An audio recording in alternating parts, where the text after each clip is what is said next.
Welcome to the Quilter's Architect. My name is Mark. This video is part 2 of a series that's a sew-along for making the quilt pattern Astro Journey. In the last video, I introduced the actual pattern, the inspiration behind it. I talked about the fabric requirements, the fabrics that I chose, as well as the cutting instructions, and then I went ahead and cut the fabric. Today, what I plan to do is jump into actually making some blocks.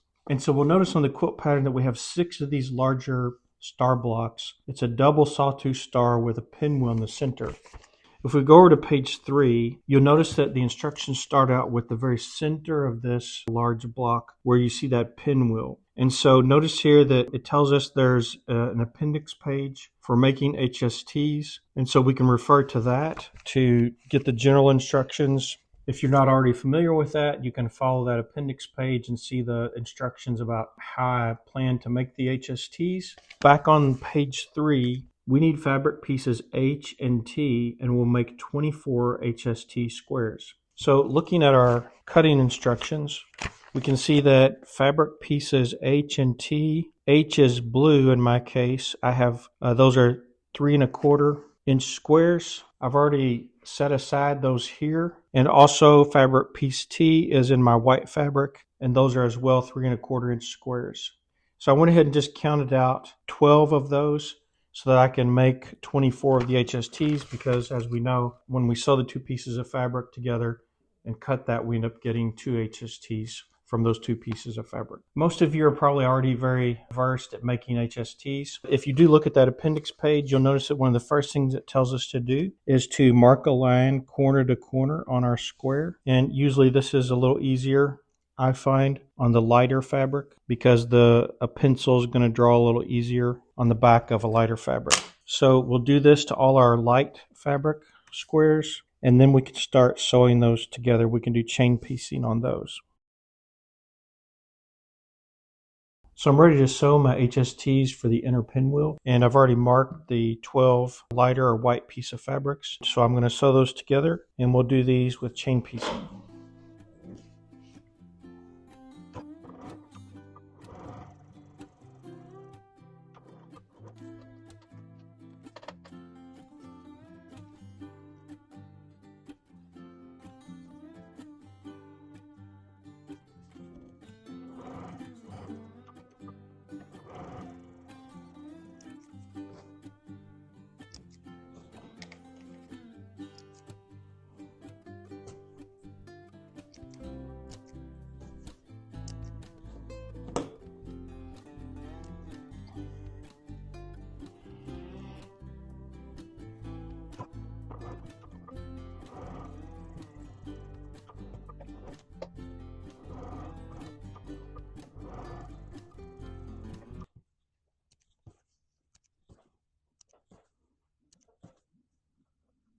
So now that we have our HSTs sewn together on each side of the center line that we drew from corner to corner, as the instructions tell us, we will cut those down the line, and then we'll press the seams open. If you have a preference, of course, you can press the seams to one side.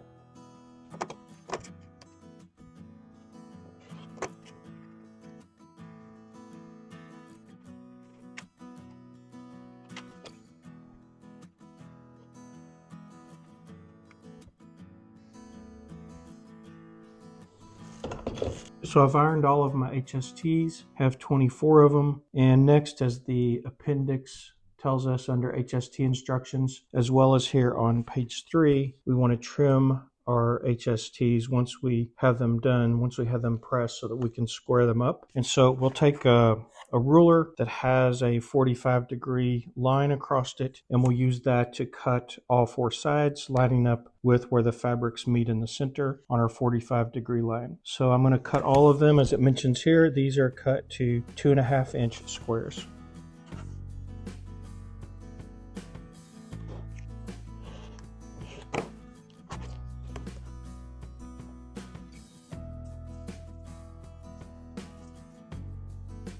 Always good to check what you're doing before you go and do a whole bunch of something, right? I worked in a wood factory for 5 or 6 years, and the boss told me early on, it's a common saying, measure twice or 3 times and cut once. That's actually really good advice. It doesn't matter what kind of product you're working with. If you have to do cutting, that's a very good advice to be cognizant of the measuring, and don't get too big of a hurry on the cutting, because it can really bite you. And especially if you're doing a large quantity of something and you don't pay attention to that, you can waste a lot of materials. So I squared up all the HSTs and I laid them out, all the individual HST blocks, as they would look if they were sewn together as pinwheels. And so our next step is just to join these together, just as illustrated in the diagram figure A1.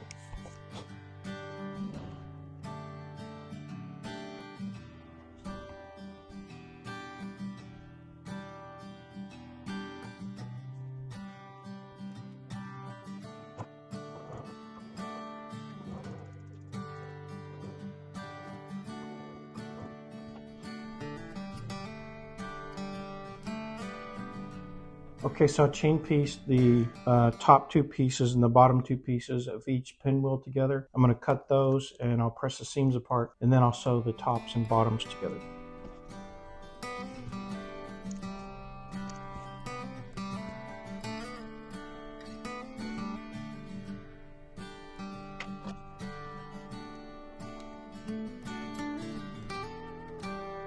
Okay, so I pressed the tops and bottoms out that I've sewed together of these pinwheel squares, and now I'm going to sew the tops and bottoms together.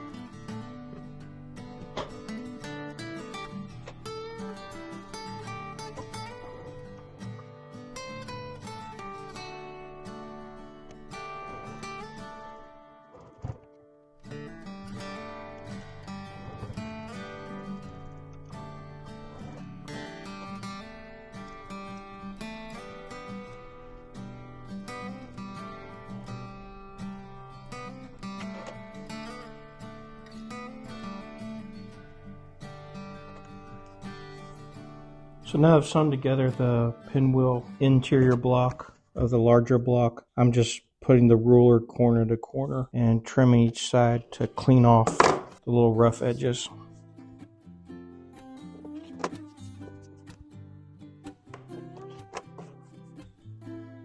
Okay, so I've finished the 6 inner pinwheel squares for our Double Sawtooth Pinwheel Star block. And next, if we notice in the instructions on page 3, it lays out what we need to do to create our inner sawtooth blocks. And this is consisting of some solid pieces here on the outside, the blue pieces, but I have 4 flying geese in each of the blocks. So I'm going to need to make 24 of the flying geese. First of all, if we look at the appendix, we have a page specific to flying geese and how I plan to make those in this pattern. And you may have your own approach, and that's fine. If you follow this approach, the fabric pieces that we cut out for this are going to end up making 4 flying geese out of 1 set of pieces. So we'll go ahead and make those. So the instructions tell us in step 2, use fabric pieces G and S to make 24 flying geese. Looking under our cutting instructions, we can see that G is the blue fabric, and in my case, and there are 6 5 1/4 inch squares. And then the other one we need is S, and that is a white 2 7/8 inch square.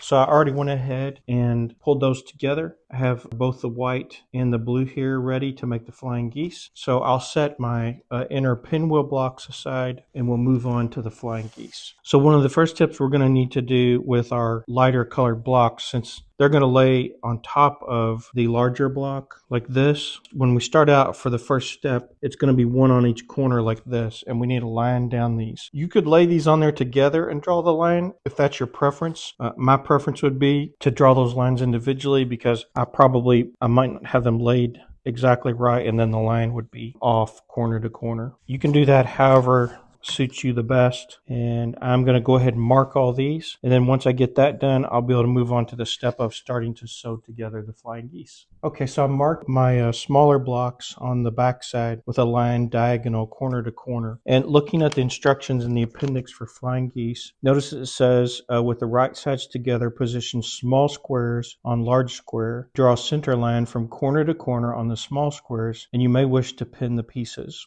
We sew a 1/4 inch away on both sides of the drawn line, and then we cut the unit in half on the drawn line. So I kind of started here. There are 6 right of the larger block. I put 3 here together. Might as well do chain piecing right while we're doing this. No reason to do them individually, unless that's your preference.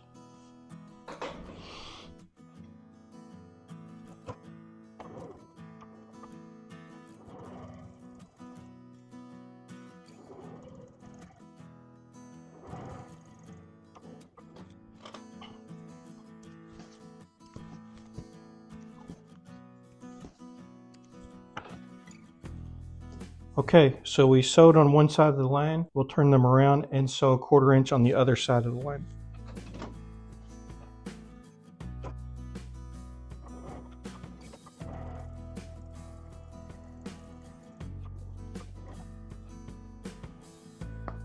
Okay, so we've chain pieced our first step on our flying geese. We'll cut these down the center, press our seams, and then we'll add the next piece.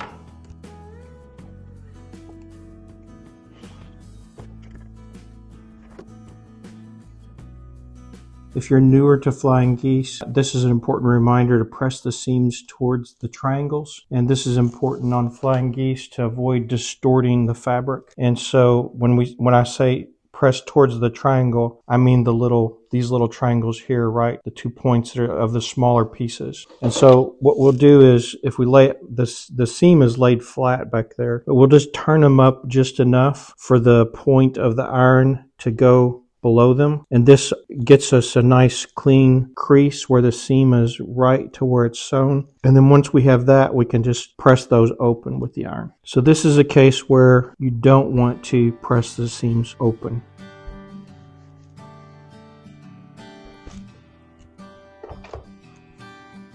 So now that we have our triangles pressed, our seam pressed on the first step of our flying geese, it's instructing us to take another small piece and faces together with the line drawn on it, put it on the other corner, and we'll sew down a 1/4 inch on each side of this line. And we'll do this for all of these, and then once we get a 1/4 inch sewn on each side of the line, we'll cut those, and we'll have all of our flying geese. We'll just have to do our pressing.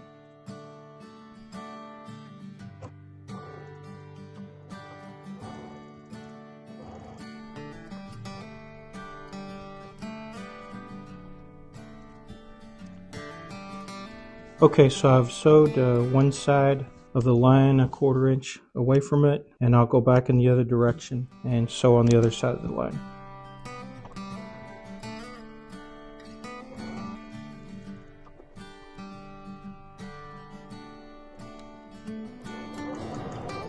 Okay, so we sewed on the other side of the line, cut these apart, and then we'll press open the seams.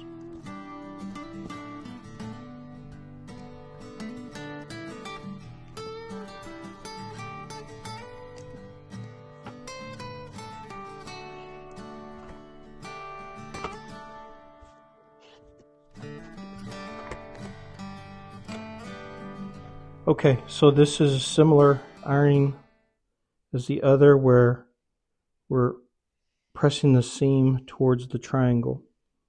And we'll just start by opening up the seam gently with the point of the iron. So now that we have all our flying geese pressed open, we'll need to trim off these dog ears, right? We have all these dog ears where the points come together in the corners. So we'll trim those off, and then we'll have our flying geese for our inner sawtooth square completed.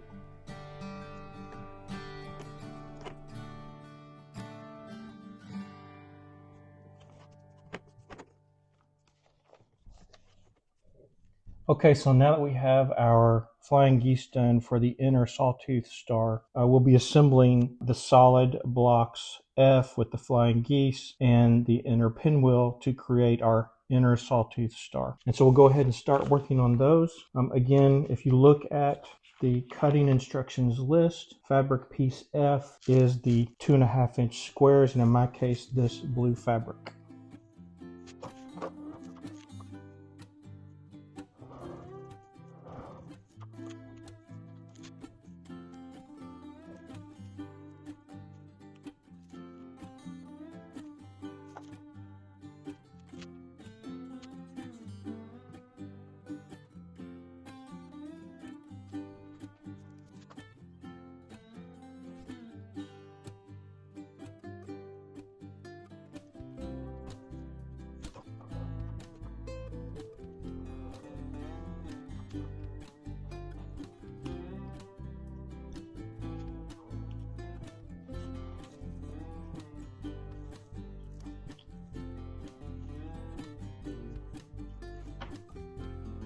For the inner sawtooth star combined with the center pinwheel, I've sewn the first three blocks together by rows. So the first row, second row, third row. I'm going to press the seams, and then I'll sew for all these blocks the rows together, and we'll end up with our inner sawtooth stars.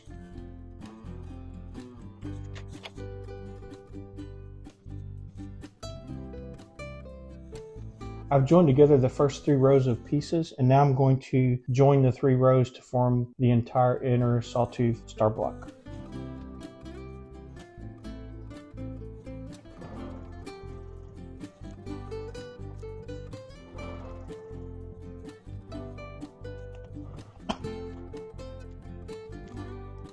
This Juki sewing machine has a second foot pedal, and you can program it to do the options you want. And so I chose the cutting as the option for pressing the second foot pedal. And then there's a setting on the machine where you can say whenever cutting occurs, automatically raise the foot. It's right on the main screen. You see like the scissors or the cutting action. And if you click on that, you can choose to raise the foot when you cut. So now when I press when I'm done sewing and it's cleared the needle, I can press that second foot pedal, and it both cuts and raises the foot.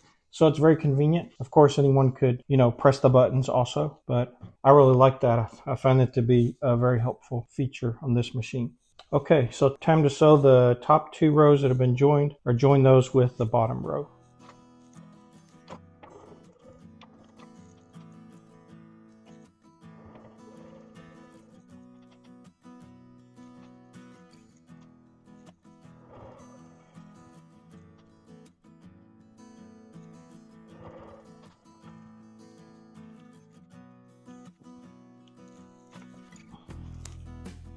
Okay, so just time to press these seams out, and then we'll trim the four sides, kind of like the ruler, corner to corner, just to clean up any ravelings or raw edges on the outside.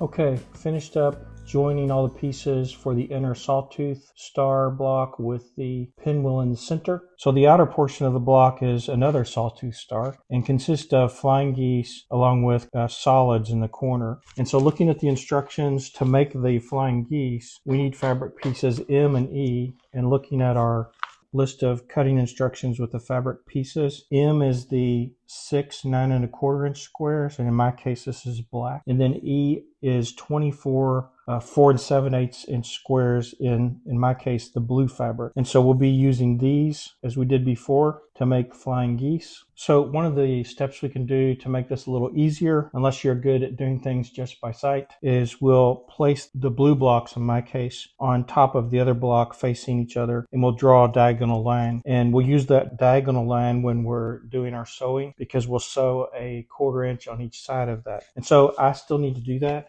I did not yet draw lines on these blue blocks, and so I'll do that now. And again, if you want to follow along in the appendix, there's the appendix page. It's on page 16. Appendix FG stands for flying geese, and this gives the detailed instructions for how to assemble the flying geese.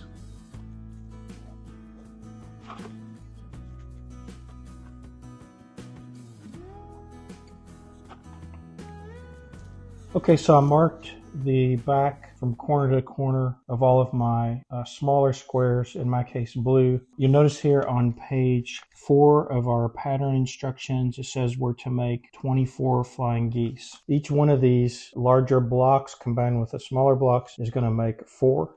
And so we have 6 of the larger blocks, and we'll get to sewing. And just a reminder that in the appendix, it gives this step by step. And so the first step is we're going to lay these pieces, the smaller blocks, facing the larger block. And we're going to sew a 1/4 inch on each side of this diagonal line. And then we're going to cut on the line that we drew. And then we'll have 2 separate pieces. We'll have to press the diagonals or the flaps out, and then we'll move on to the next step where we sew another smaller block onto each of those. We cut again, we press our flaps out, and then we have our 4 flying geese.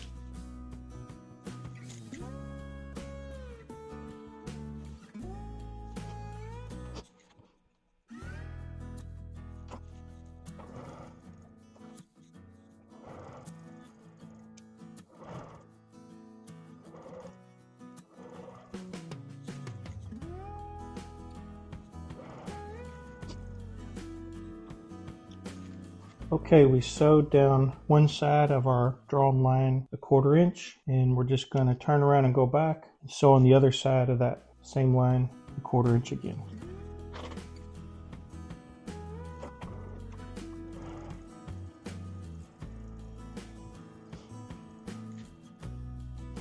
Okay, once we cut these chain piece pieces apart, we will cut on that line, and then we'll press open or press towards the triangles on our flaps.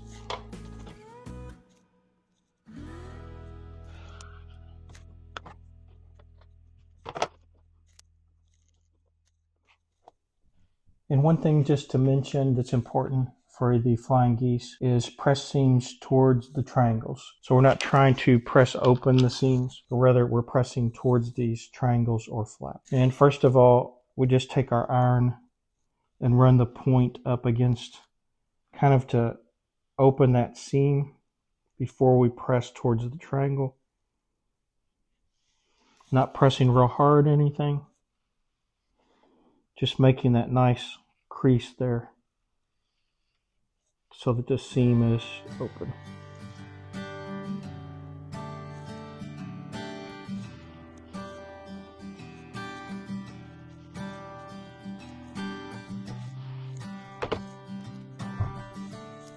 Okay, so I pressed the flags or flaps on the flying geese, and now I'm going to sew on the other small piece to each of the partial blocks that are completed here. And once we sew a seam on both sides of the line from corner to corner, then we'll cut that on the line, and then we'll be able to press our triangles on each of the flying geese that we have after that.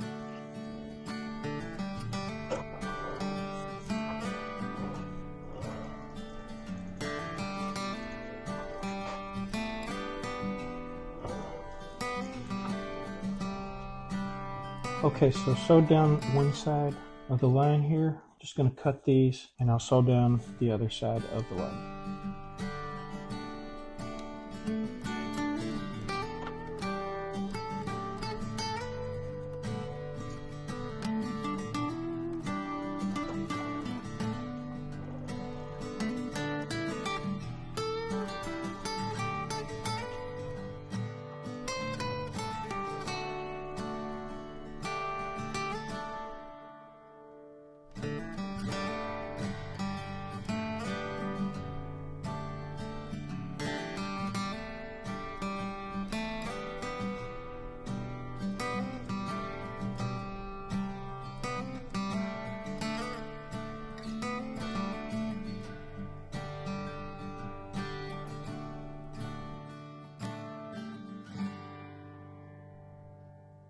Okay, so our 6 larger blocks in the quilt are coming along well. We have the double sawtooth star with the pinwheel in the center, and I have the inside of the block completed, and that's the inner sawtooth star with a pinwheel. And then I've also completed the flying geese for the outer sawtooth star.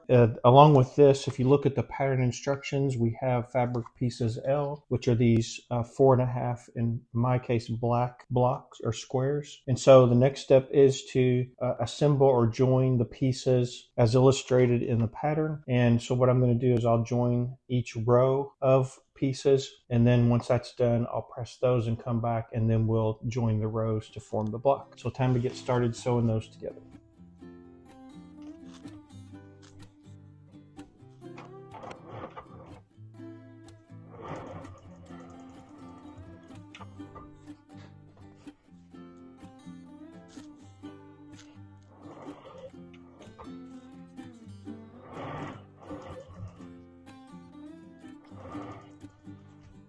Okay, so I've finished joining all the pieces together to make the rows, and now I'm going to press out those seams, and then we'll join the rows together to form the entire block.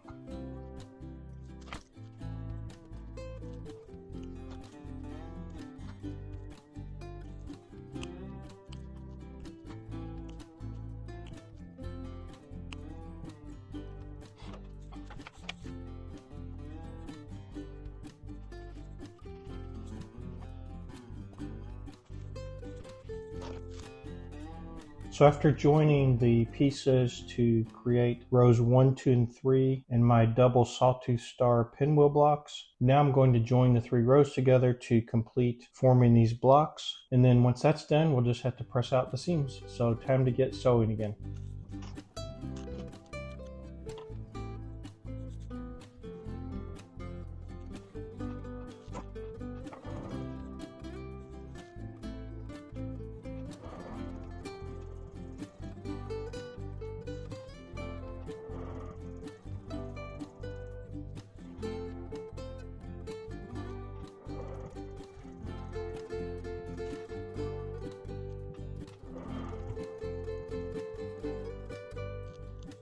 Finished joining the rows together to make our blocks complete, and so I'm just going to cut these apart and then I'll press out the seams.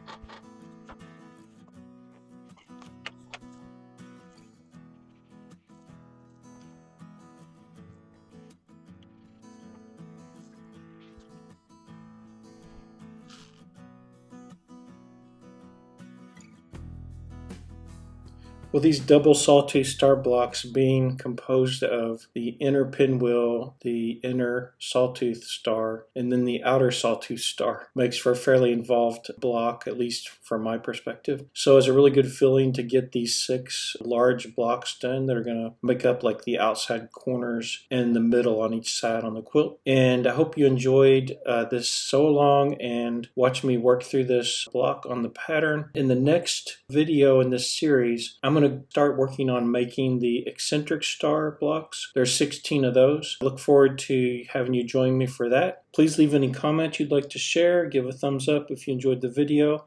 And I encourage you to subscribe to my channel if you enjoy videos like this. And in the meantime, I'm wishing you happy sewing and beautiful finishes.